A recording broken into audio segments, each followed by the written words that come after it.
Donc là, on a la chance d'avoir un interlocuteur de premier plan. Donc, quelqu'un qui fait finalement évoluer le MMA en France à un tout autre niveau. Donc, qui arrive à placer en fait la France sur la carte du MMA. Ouais, c'est ça. Voilà, c'est bien ça. Tu peux. Voilà, donc là, on va appeler Monsieur The King, Fernand Lopez. En plus, c'est seul un peu comme mec, tu vois. Là, il a son club, tout, mais tu sais, il n'est pas dans un gros gym, dans un gros machin, tu vois. Est-ce que tu nous entends? Oui. Ouais, mais on n'a pas l'image. Et on n'a pas la vidéo.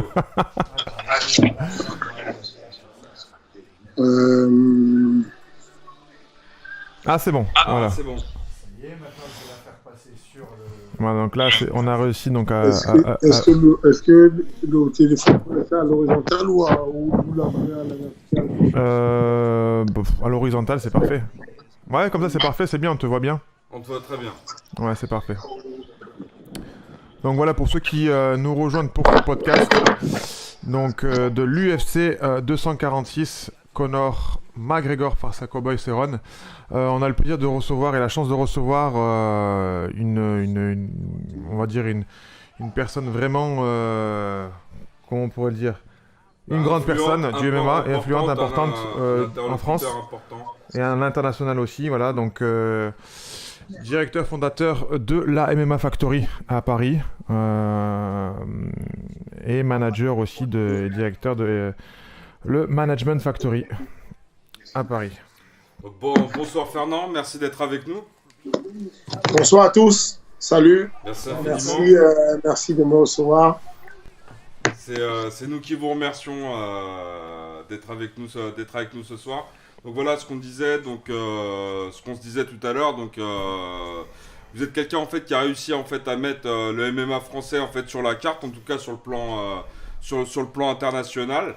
Donc on n'est vraiment pas peu fiers de vous recevoir, sachant le chemin qui a été accompli et le travail qui a été fourni. Donc c'est un grand honneur de vous recevoir aujourd'hui parmi nous. Donc je vais laisser la main à Fouette, qui est quand même le propriétaire de ce podcast. Bonjour Fernand, déjà moi je suis très grand fan depuis les débuts de l'entrée à l'UFC. J'ai vu toute l'évolution, l'entrée de Francis. C'est vraiment incroyable le travail établi par le MMA Factory dans ce milieu, quoi. Et que ça vienne d'un club français d'autant plus. Et je voulais dire déjà gros bravo pour tout le travail établi, pour tout ce que tu as fait pour le MMA français et tout ce que tu vas faire dans le futur, parce que je sens que déjà avec en plus l'arrivée de Cyril Gane et en plus mon coach Samuel Monin que je connais très bien et que j'admire aussi, qui vient d'arriver au MMA Factory, c'est un total, quoi. Donc moi je suis passionné de MMA depuis très longtemps, je vais dire 2003-2004. J'en ai un peu pratiqué, mais j'ai pas fait de compétition ni en jiu-jitsu. Je suis juste vraiment très passionné. Et j'ai commencé ça parce que voilà, j'aime ça. Et que mon cousin, en plus, j'ai découvert que mon cousin était signé à l'UFC par Samy. Donc c'est la totale. Et là, j'apprécie le rêve MMA. Oui, parce que pour la petite histoire, Fernand, mon cousin, en fait, notre cousin, Yessina Ayari avait affronté à l'époque Michael Lebou qui était dans ton club. Oui. Il y a quelques temps, je suis aussi un ami d'enfance en fait de Samy, donc le cousin de Chaban. Donc on va pas refaire l'histoire, mais enfin voilà. Donc j'ai toujours suivi de près en fait ce que tu faisais et toujours un grand respect. Donc et je te le répète donc pour tout ce qui a été accompli. Ayari, il vit en Allemagne. Exactement. Il vit en Allemagne à Nuremberg. Donc là il a été il nous l'a annoncé tout à l'heure. Enfin moi j'avais la nouvelle déjà avant. Donc là il a été contracté donc par Ali Abdelaziz, qui est son nouveau manager. Il a quitté Team Lechker. Donc ils ont fini leur collaboration. Donc et là selon toute vraisemblance, il aurait un combat, une échéance en mai. Mais oui, c'est vrai que c'était plutôt cocasse quand il y a eu la rencontre. C'était à l'occasion du GFC 15. J'étais avec David Baer, Chaban en ligne. Et donc je supportais mon cousin, mais en même temps Mickaël. Bon. Ça c'était pour la petite histoire. Mais en tout cas... Par contre, Fernand, on te voit juste à moitié. Si tu peux te centrer dans l'image, qu'on te voit mieux, c'est nickel. Voilà, parfait. Mais voilà, vraiment pour en revenir par rapport donc à The King, Monsieur Fernand Lopez, je sais pas si tu peux nous parler un peu de nous pour ceux qui te connaissent pas, ceux qui te découvrent, par rapport à ce que tu fais, par rapport au management et surtout aussi par rapport à cette nouvelle aventure qui est RS. À la base, je suis un entraîneur. C'est ça le premier métier, c'est d'enseigner la pédagogie, un éducateur sportif. Et puis, par la force des choses, je suis devenu manager. Et puis, j'ai fait de la promotion d'événements. La première fois, c'était au Cirque d'hiver, il y a 3 ans. Le premier événement des MMA en France, à Paris. Au Cirque d'hiver, voilà. C'était quelque chose de très courageux et d'ambitieux d'ailleurs. Les bonnes choses, faut être courageux, sinon c'est compliqué. Les bonnes choses n'arrivent jamais facilement. La plupart du temps, on vous tape sur les doigts, c'est très difficile de lever la tête. Et puis finalement, si vous acceptez si vous prenez en main, si vous avez le courage de le faire, vous allez passer sur les 3 étapes de tout ce qui est révolutionnaire. C'est que dans un premier temps, ça va paraître ridicule, stupide, et puis à un moment donné, on va considérer que c'est dangereux pour l'ordre établi, et puis à la fin, ce sera évident. Donc du coup, il y a eu cet événement-là. Ensuite, le secrétaire d'État à l'éducation, au sport à l'époque, a trouvé justement que c'était dangereux, c'était pas bien. Et puis finalement, on a quand même ces 2 autres collègues ministres qui ont trouvé que c'était bien et que c'était une bonne chose. Et on a eu la visite au MMA Factory des 2 ministres des Sports et puis finalement le démarrage de ce qu'on appelle la normalisation des MMA en France. En tout cas, voilà, je suis passé par ces étapes-là et puis aujourd'hui, je reprends la casquette de promoteur à travers un projet de MMA sur l'événementiel du MMA avec l'organisation ARES, qui est quand même la propriété de la grande société Vivendi. Donc du coup, ça facilite la manière de travailler dessus. Et voilà, donc c'est un peu mon métier d'entraîner, de manager. Mais j'aime bien parce que, voilà, je te coupe maintenant, il reste très humble dans ce qu'il dit. Parce qu'il faut savoir et dire haut et fort que Monsieur Fernand fait partie du top 5, j'ai envie de dire, mondial au niveau entraîneur. Voilà, parce qu'il y a de très grands champions qui sont formés à la MMA Factory. C'est aussi la casquette de très grands managers, voilà, à la tête d'une agence de management qui comporte beaucoup de combattants donc à l'UFC et beaucoup de grands champions. Et il faut savoir que aussi il est il tient aussi un peu les rênes avec donc le groupe Vivendi qui, comme il disait, par rapport à ARES, qui est un événement naissant, mais un très gros événement, voilà, parce qu'il faut dire ce qui est. Monsieur Fernand reste Lopez très très humble, mais il faut dire ce qui est. C'est vraiment gentil, hein. Sofiane, ça me touche énormément. Mais la réalité, c'est que le ranking des coachs reste quelque chose de très subjectif. C'est-à-dire que je pense que je ne suis pas un mauvais coach, je pense que je me débrouille pas mal, mais il reste toujours reste-t-il que dans le monde, il y aura toujours des personnes qui vont trouver que le classement que tu donnes est correct, et puis il y aura une moitié qui vont trouver que le classement que tu donnes n'est pas correct du tout. Donc, exactement. Voilà, ça ne peut être que l'appréciation de personnes autour de toi. Et donc voilà, quand j'ai des compliments des personnes, que ce soit sur le territoire, que ce soit à l'étranger, je les prends, je les accepte, je suis super content. Mais personnellement, effectivement, je reste assez timide sur cette vision-là des choses, parce que comment dire, les indicateurs ou les facteurs pour pouvoir déclarer qui est le meilleur coach ou pas sont tellement nombreux que c'est complexe. C'est difficile à savoir qui est bon coach ou qui n'est pas bon coach. Ouais, non, c'est vrai. Après, moi, comme je disais, Monsieur Lopez reste très humble. En plus, il a la casquette de promoteur, là. Oui, donc comme tu as la casquette de promoteur. D'ailleurs, ton événement était magnifique, hein, niveau production, contrôle et tout. J'ai adoré personnellement. C'était vraiment avoir assisté, vraiment vu toutes les facettes. Très gros événement, très professionnel. Ouais. Clairement, je pense que c'était la plus grosse production en MMA.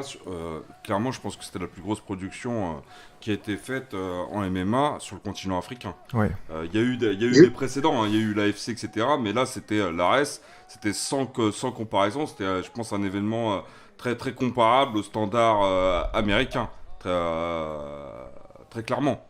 C'est vrai, c'est pas faux. Je pense même que même en Europe, au-delà des organisations majeures comme l'UFC, on n'a pas encore mis un tel nombre de moyens en place. Ceux qui étaient sur place, parce que de loin, c'est très difficile d'apprécier ce qu'il y avait comme moyens.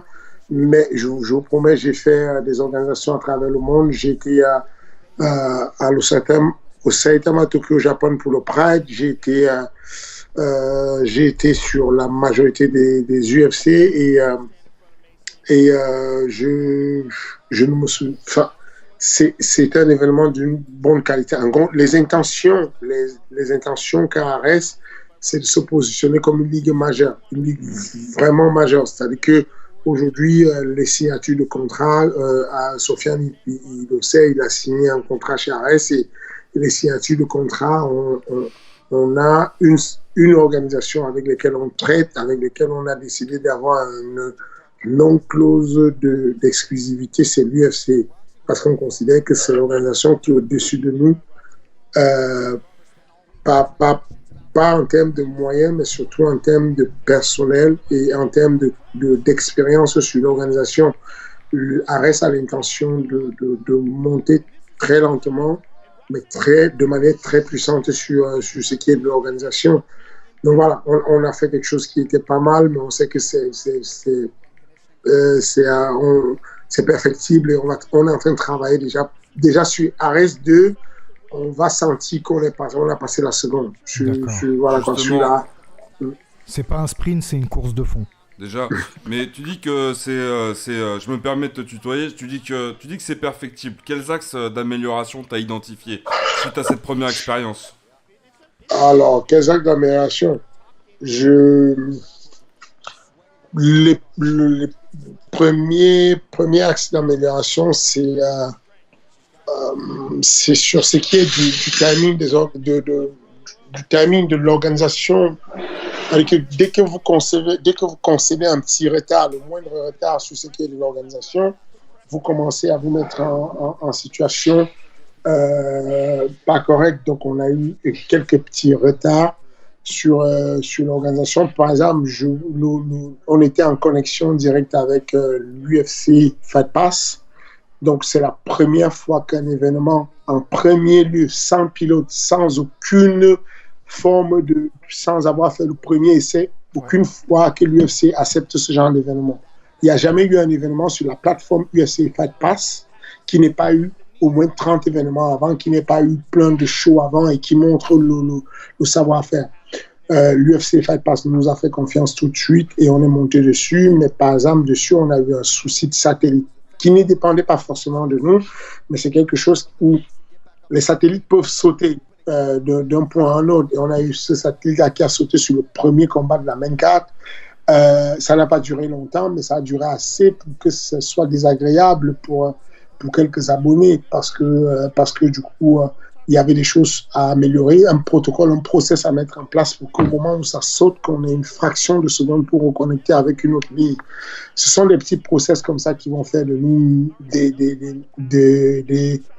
des meilleures personnes. Il y a pas mal d'axes d'amélioration. Par exemple, nous, ARES, on fait systématiquement des paiements par virement.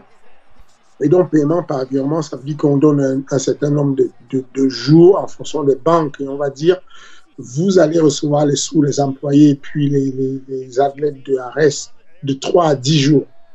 Mais il se trouve qu'en fait, on a fait une erreur, c'est celle de ne pas vérifier avant les comptes. C'est-à-dire que là, pour ARES 2, ce qu'on fait, c'est que dès que la personne nous envoie son contrat signé, elle reçoit tout de suite par virement une somme qui représente son per diem pour la fin de week, pour les 5 jours qu'il va passer, le montant de son per diem. Ça fait que nous, ça nous permet d'avoir un test, de tester son compte pour être sûr qu'il y a de la fluidité entre notre compte et son compte et que à partir du moment où son combat est terminé, on appuie sur un bouton, le virement est mis en place et 3 jours après, il reçoit son argent.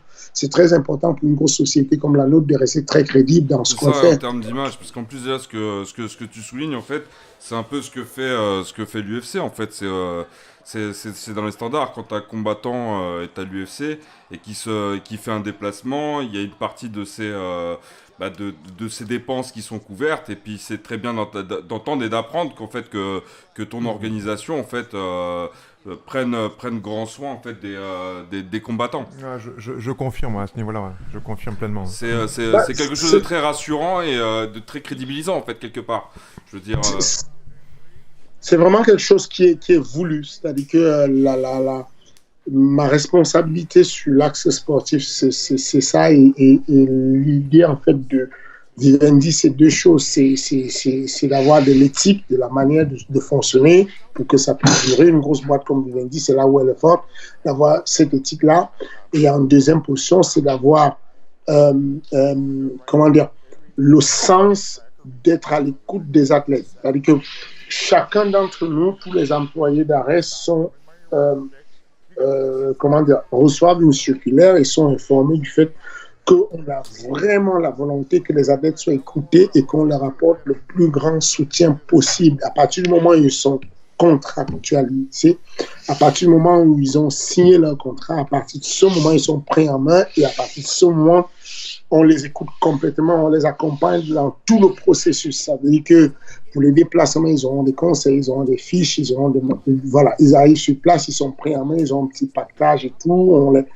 On les met vraiment dans le meilleur des conforts. C'est-à-dire que quand on pense, on est sur, là on parle d'ARES 2, mais on est déjà sur ARES 3, et sur ARES 3, les hôtels qu'on va chercher, ce sont des hôtels d'une très bonne qualité, avec des chambres d'hôtel décentes, avec chaque fois qu'on puisse avoir l'assurance qu'on a une baignoire, qu'on a de l'eau chaude pour le cutting, qu'on a un hammam, qu'on a un sauna. Enfin, tout le protocole est fait pour que l'athlète soit au centre de la performance sportive.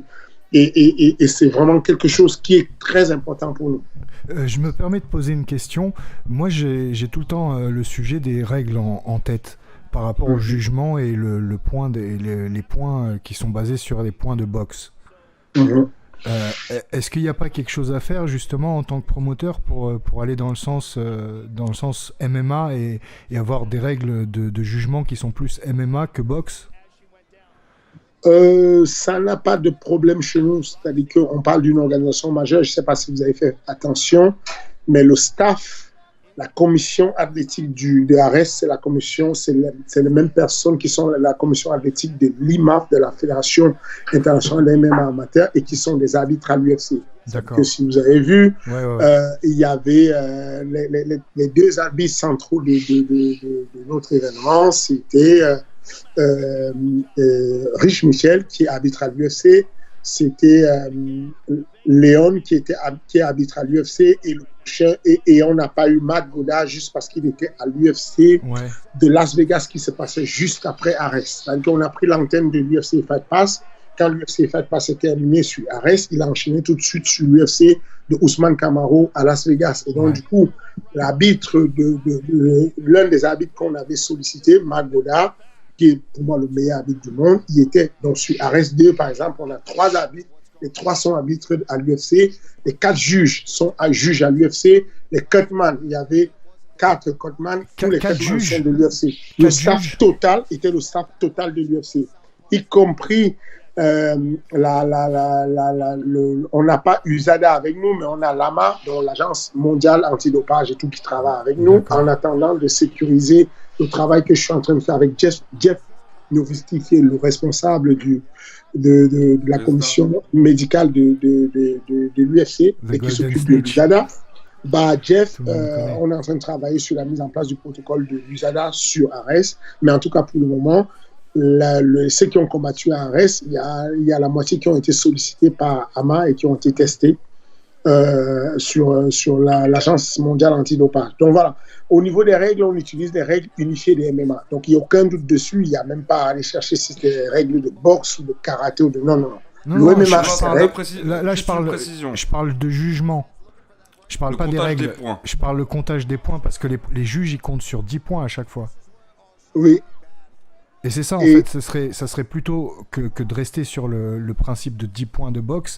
Joe Rogan il en parle très très souvent de ça, il en a parlé récemment justement et c'est ça qui m'a fait réagir un peu. Et entre autres, par exemple quand on voit le dernier match de Aldo contre Moraes. C'est un exemple type. La réalité encore une fois c'est que si on rentre dans les détails des règles et tout, on est en train de parler là de ce qui pourrait être un aménagement de règles, quelque chose de vraiment profond, de changer l'ADN des règles du MMA. C'est ça. Mais je ne suis pas sur cette hauteur de discussion là. C'est-à-dire que pour le moment, ce sera avec l'IMAF, ce sera avec les commissions athlétiques, notamment qui viennent plutôt de Vegas ou du Nevada, parce que c'est eux qui sont la locomotive, qui vont aller agir dessus. Moi, pour le moment, je me débrouille pour qu'on soit sur les règles unifiées, qu'on soit sur les meilleures règles que la majorité des organisations à travers le monde utilisent en ce moment. Et tu regardes en même temps les combats, là, parce que nous, on regarde en même temps Messi Barber contre Roxane Mondafari. Oui, elles ont repeint Elles ont repeint le tapis, en effet. Je m'attendais à ce genre de combat. J'étais avec Alan qui disait que ça va faire un beau combat. Et moi, je lui disais, Mondafari, elle n'est pas terrible, quoi. Je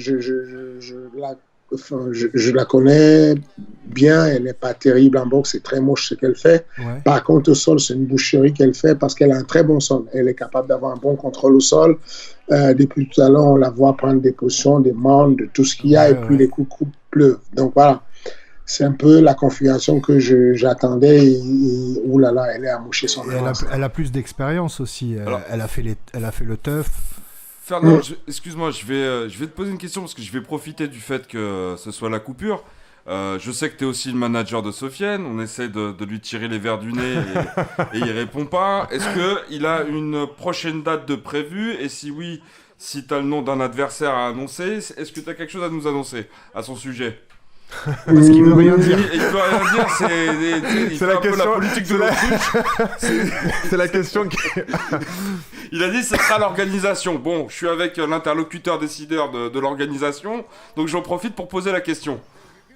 Si j'étais dans la possibilité d'y répondre tout de suite, je l'aurais fait. Je pense que s'il n'a pas répondu, c'est parce qu'il peut pas lui aussi. Je pense que, enfin, pour être très clair dessus,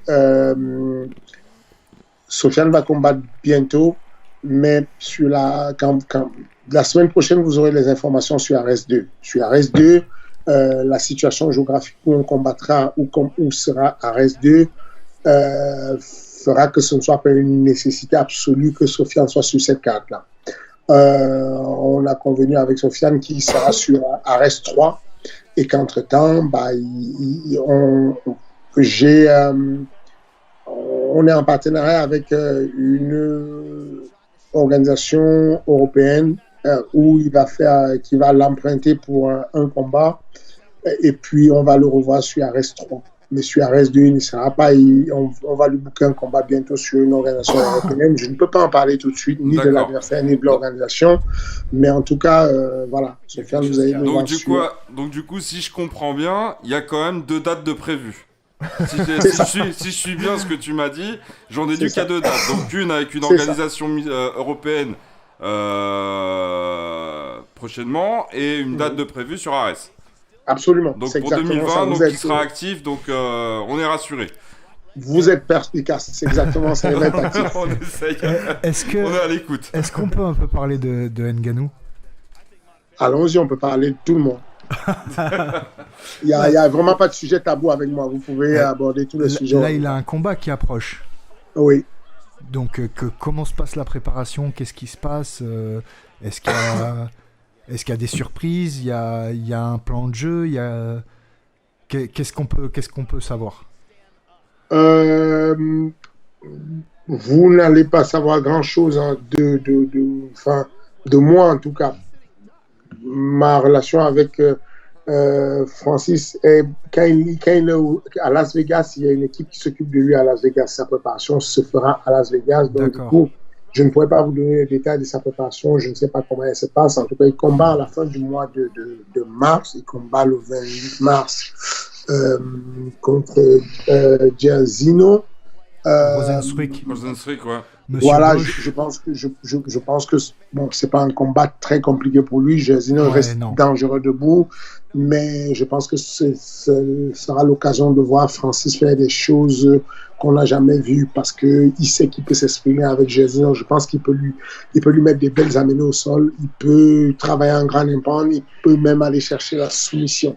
Donc je ne m'inquiète pas de ce côté-là. Je pense que Jairzinho va prendre sa première défaite face à Francis le 28 mars prochain. Maintenant, la préparation, elle se fait pour la préparation physique à l'UFC Institute et elle se fait pour la préparation technique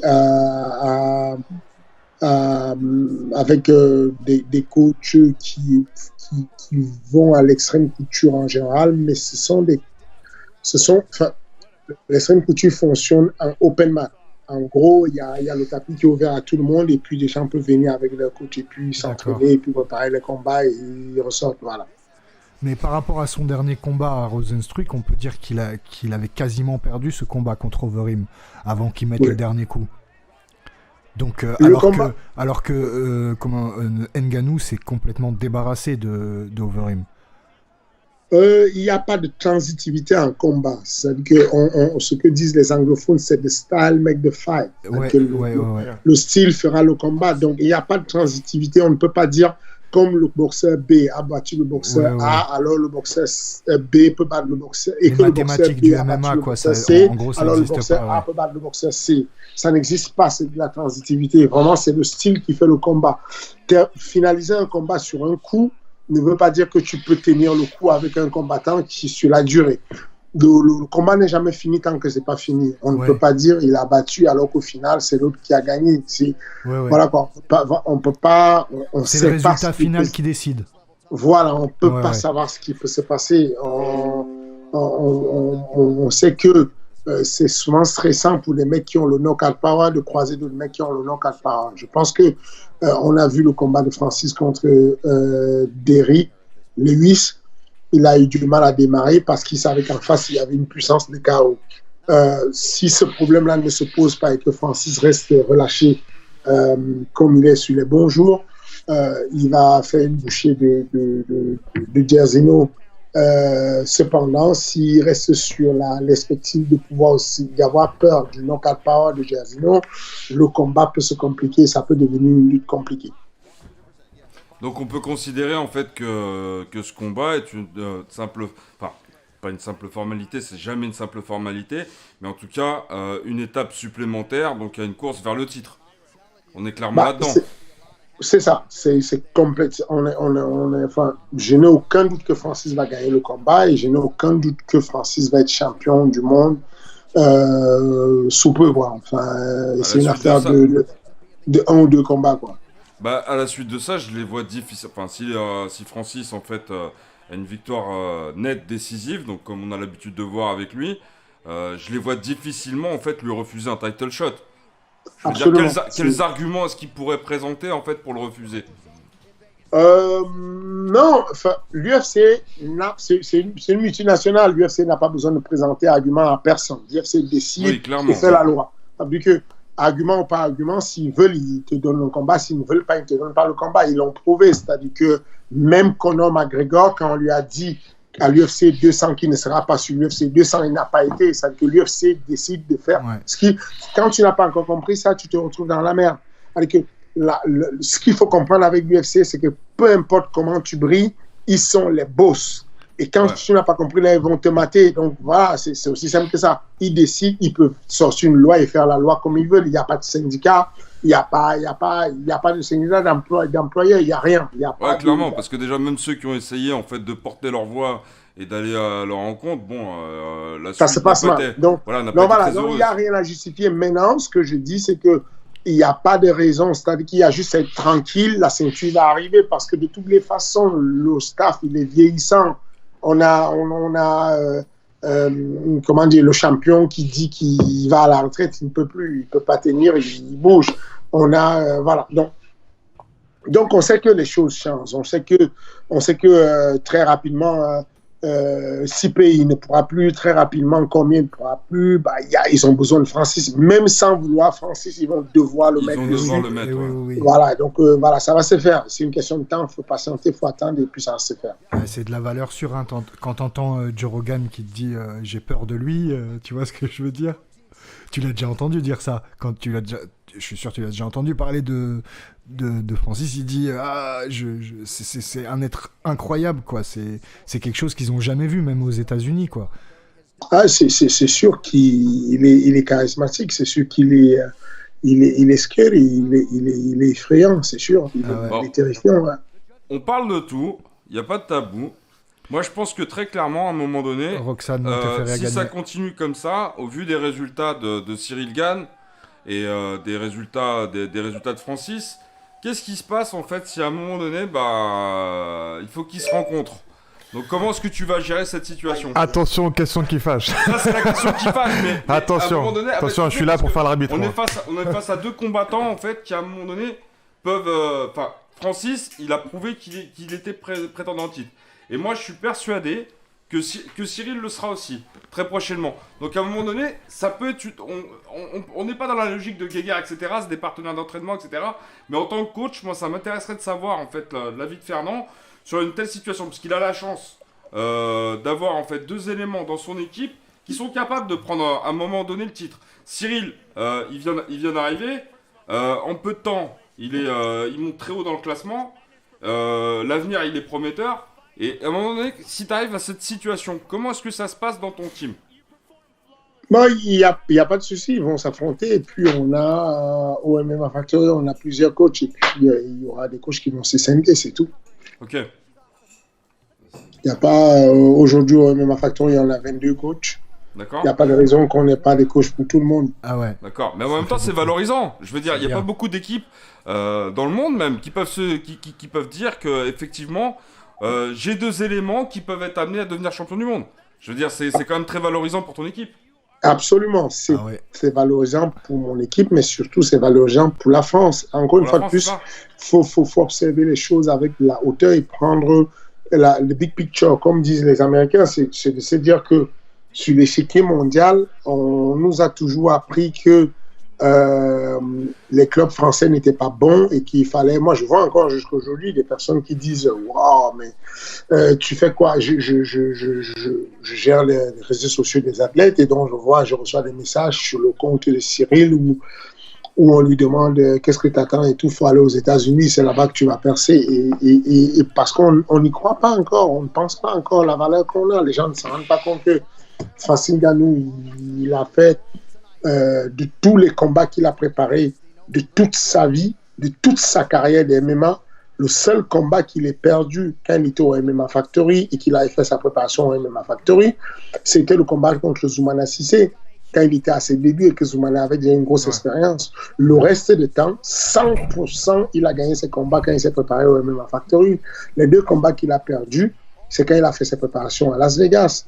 Donc, les gens ne se rendent pas encore compte, ils continuent à croire que la panacée géniale, c'est de l'autre côté, et c'est la même chose, on découvre un Cyril Gane, et au lieu qu'on soit fier de dire c'est incroyable, le mec il est né là, il a évolué il s'est entraîné ici, il s'est entraîné ici, il passe en MMA, il a 0 combat en MMA, il prend la ceinture du TKO, il fait 3 combats, au bout de 2 combats, je le présente à l'UFC, l'UFC le veut déjà, au bout de 3 combats ici à l'UFC, il va à l'UFC et il passe 2 soumissions à l'UFC, parmi lesquelles il passe une soumission à un ceinture noir de l'UFC, alors que le mec il est bon en pied-point.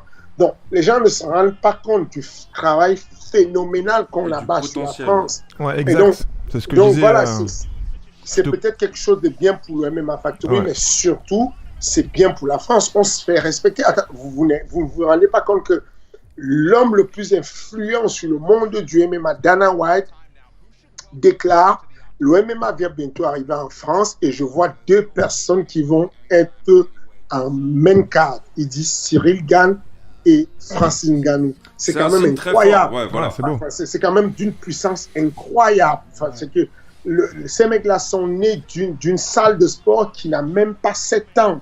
Et c'est que j'ai fondé le MMA Factory il y a moins de 7 ans. Et 7 ans plus tard, l'homme le plus influent du monde du MMA déclare que sur la carte, ce qu'il voit, lui, c'est 2 personnes, c'est Cyril Gane et c'est Francis Ngannou qui seront certainement sur la carte principale de l'événement à Paris. C'est fort comme message. Et moi, je pense que ce sont les grands ambassadeurs et qu'on devrait être fiers de ça. Est-ce qu'avec la légalisation du MMA, on va voir des MMA Factory fleurir un peu partout en France? Oui, on n'a pas attendu la légalisation du MMA pour ça. Le MMA Factory avait besoin de déjà assurer le premier business model et comprendre comment ça fonctionne. Aujourd'hui, le MMA Factory est prêt pour l'expansion et donc on commence à voir, comme dans le sud-est, un MMA Factory, bientôt à Clermont-Ferrand, un MMA Factory. On a en Algérie un MMA Factory qui va arriver bientôt, à l'île de la Réunion aussi. Donc, ouais, on est sur le sud. Dans le sud, il y a quelque chose de prévu de la licence de marque MMA Factory, c'est sûr. Dans le sud-est de la France, il y a quelque chose de prévu? Pas encore.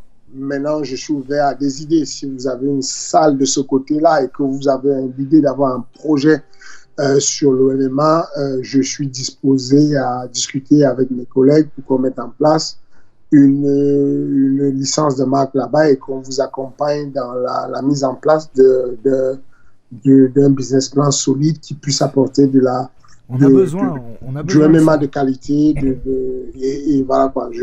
Voilà, c'est mon métier d'aller dans ces différentes salles-là, d'apporter la petite signature pédagogique que je peux avoir, de donner la même chance d'avoir le même partenaire, le même sponsor que la maison mère, de pouvoir regarder la même charte graphique, de pouvoir profiter de la communication du MMA Factory pour s'étendre.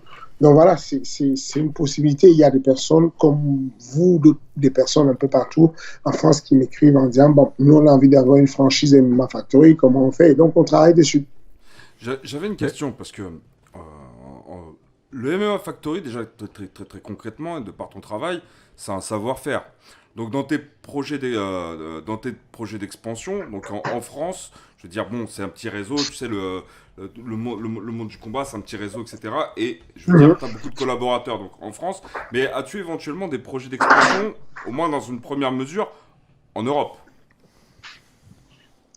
Oui. Où?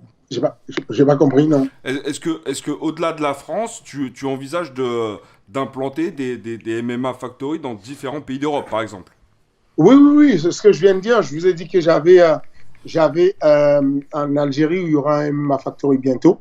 D'accord. Donc on est en finalisation de contrat. Au Cameroun, il y a un MMA Factory qui va naître bientôt à Yaoundé. Sur l'île de la Réunion, il y a un MMA Factory bientôt. Il y a eu, en Lituanie, il y a eu une demande de MMA Factory. Le but, c'est l'expansion dessus. On est en train de travailler dessus. Ça va arriver sur 2020. Je pense qu'on va avoir une dizaine de MMA Factory. Et puis sur 2021, un peu plus encore. Ouais, super. Mais revenons en fait, juste pour faire la petite parenthèse avec le MMA Factory, comme je disais, parce que c'est vrai qu'on me pose souvent la question, mais pourquoi tu vas pas ailleurs pour t'entraîner, que ce soit aux États-Unis, au Canada ou en Thaïlande?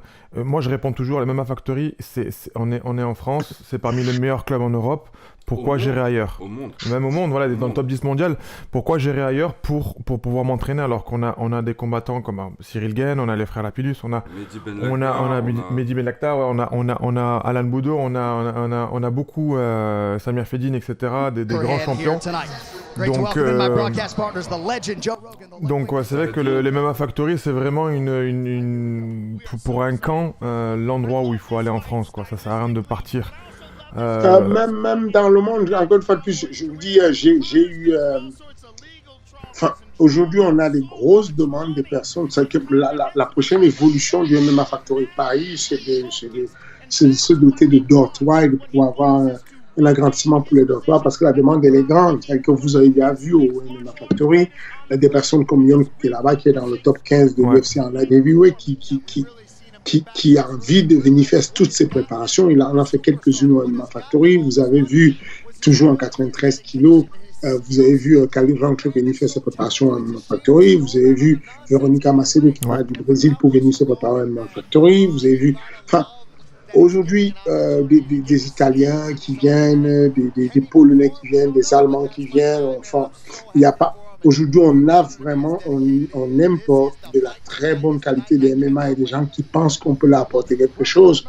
Mais si on continue à croire avec la mentalité que tout se passe ailleurs, on va être perdu. C'est-à-dire que les États-Unis, j'y ai vécu. Le sport, il a deux vitesses. Le sport universitaire, c'est quelque chose de magnifique aux États-Unis parce que du coup, il y a l'obligation de qualification pour pouvoir entraîner à l'université. Tu es professeur de sport, donc tu as passé certains diplômes. Tu as étudié sur le cadre institutionnel du sport, tu as étudié la biomécanique, la physiologie, l'anatomie. Et puis, tu as le sport privé où, par contre, c'est la fête. C'est-à-dire qu'il n'y a qu'une obligation de qualification, il n'y a pas de loi qui...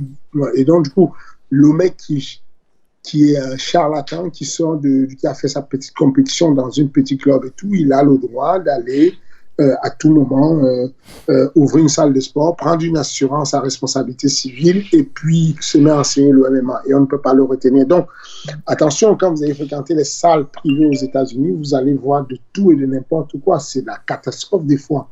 Et puis les gens confondent tout ça et ne savent pas exactement qu'on est on sous-estime et des fois on critique même le fait qu'en France il y ait la loi L212 du code du sport, en fait, de l'article qui oblige les gens à être diplômés pour pouvoir enseigner un sport.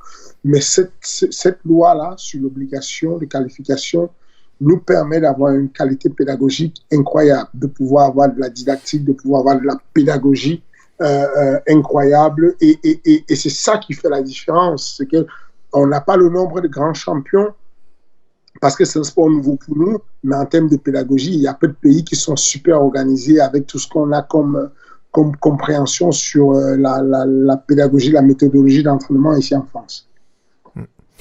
Ouais, mais après revenons au vif du sujet parce qu'on a la main carte qui va commencer très très très bientôt. Mais la question principale, c'est le tour de table. Voilà, les pronostics de Monsieur Fernand. J'ai lu ce bel article, je vous invite à aller lire sur Le Parisien par rapport donc au pronostic de Fernand. Super article, super interview. Mais on voulait avoir ton pronostic à toi. Comment vois-tu ce combat et pour qui ce main event? Je pense que Cerrone va gagner le combat par soumission. Oui, merci. I love you. Attends, on laisse terminer. À quel round? Ce deuxième round. Ça me fait plaisir parce que je suis à contre-courant. Ils sont à peu près 3 contre moi. Et ça me fait plaisir que tu rejoignes mon avis. Ouais, c'est vrai que nous on disait que surtout moi, je pense que Cerrone est très dangereux au niveau de son jeu de jambes, qui a une jambe avant qui est très dangereux, et qui peut vraiment toucher. S'il touche fort, McGregor le faire tomber. Et on disait aussi que Cerrone va vraiment jouer le jeu et boxer debout. Et que si vraiment McGregor s'installe et marque des points et touche concrètement, Cerrone ira au sol au deuxième round. Je pense qu'effectivement, ça va se jouer. Les deux boxent bien, mais je donne l'avantage de la précision à Conor. Je donne l'avantage du timing de frappe à Conor. Je donne l'avantage de la belle boxe complète, pied-point à Cerrone. Je pense juste que le jeu au sol de Cerrone est le jeu le plus sous-estimé de la planète. Je pense que quand ils vont arriver au sol, les gens vont se rendre compte de combien de fois Cerrone est dangereux au sol. Ouais, c'est vrai. Beau pronostic. Salah, tu avais une question à poser ? J'avais une question à poser. Bonsoir Fernand. Bonsoir. C'est un honneur déjà de vous parler. Donc pour vous, le combat il ira pas à son terme? Non, je ne vois pas le combat aller à son terme. Je sais pas ce que j'ai. Enfin, tout est possible. Hein. Je vous dis encore, je suis pas un Nostradamus, je suis pas un magicien. C'est c'est mon. Voilà quoi. J'ai pas d'un raisonnement hypothético-déductif. Je fais une hypothèse, je fais des déductions et puis je fais mes petits calculs dans ma petite tête. Je suis pas sûr que ça passe, mais voilà. Aujourd'hui, si je devais mettre un petit biais, voilà ce que je visualise. Je me dis que ça peut se jouer au sol et je peux complètement avoir tort. Je peux avoir un chaos de cowboy, de Conor à la toute première seconde. Je peux avoir une victoire à la décision de Conor. Je n'en sais rien. Je n'en sais rien. Je pense jusqu'aujourd'hui, après avoir réfléchi pendant toute une semaine aux différentes possibilités, je pars sur l'hypothèse que Cerrone va gagner par soumission. En tout cas, merci beaucoup Fernand d'avoir été avec nous, d'avoir pu répondre à toutes ces questions et voilà, j'espère qu'à ceux qui nous écoutaient, que vous avez pu voir un peu qui était Monsieur Fernand Lopez, voilà, The King. Donc là, comme vous voyez, donc la main card qui commence. On va laisser donc. J'avais une dernière question. J'avais une toute dernière question.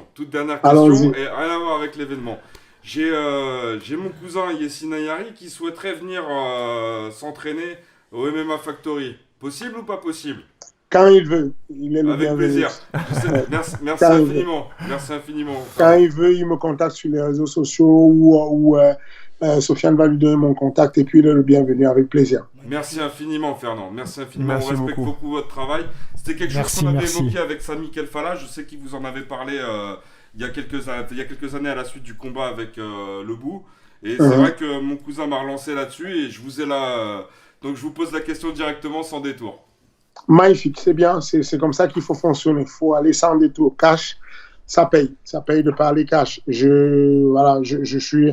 Je vous encourage à continuer à faire ce que vous faites, c'est très bien. C'est comme ça que le sport se développe en communiquant comme vous communiquez, en faisant des podcasts et tout. C'est ça qui développe le sport. Et surtout, donc voilà, le sport vous mettez votre... surtout par votre action. Parce qu'il n'y a pas beaucoup de gens qui se rendent compte du travail que c'est. Moi, j'en discutais avec quelqu'un que vous connaissez aussi, Gary Kono. Je veux dire, il y a Gary Kono, vous le connaissez depuis un moment. Oui, je le connais. Ça m'a fait 15 ans, je le connais, Gary. Voilà. Donc, je mangeais avec lui très récemment et on se dit, putain, mais Fernand, il a envoyé ça, donc je veux dire, dans la stratosphère, il faut dire ce qui est. Là, on est clairement à l'UFC, des combats peut-être éventuellement, pour le titre, il y en a eu, je veux dire, et puis c'est que, c'est qu'une première partie. Il y a une étape de travail monstrueux qui est arrivée, là, il y a des choses qui se concrétisent, et puis ça promet pour l'avenir. Et c'est plutôt nous qui vous remercions en fait finalement parce que vous avez fait insuffler quelque chose dans ce sport, ça va faire changer. Il y a eu pas mal de gens en France, mais avec autant de succès, clairement c'est vous. Merci, ça me touche, mais encore une fois de plus, je vous dis, c'est un travail d'équipe. Je pense que chacun joue sa partition. Moi, je joue de la partie sportive. On est quelques-uns, des entraîneurs à travailler dessus. Vous jouez la partie de communication et cette partition de communication, elle est super importante de relayer les informations, d'animer les discussions, les forums de discussion, de faire ce que vous faites et tout. C'est pour ça que je me rends disponible quand vous m'appelez parce que j'estime que c'est un travail qui est important pour que le MMA puisse se développer en France. Et donc, voilà, merci à vous, merci à nous tous et puis continuons dans ce sens-là. La passion. Merci infiniment Fernand, merci de votre disponibilité en tout cas. Merci encore. Donc on va laisser donc Monsieur Fernand, merci encore beaucoup et on va attaquer sur le prochain combat Anthony Pettis face à Diego Ferreira.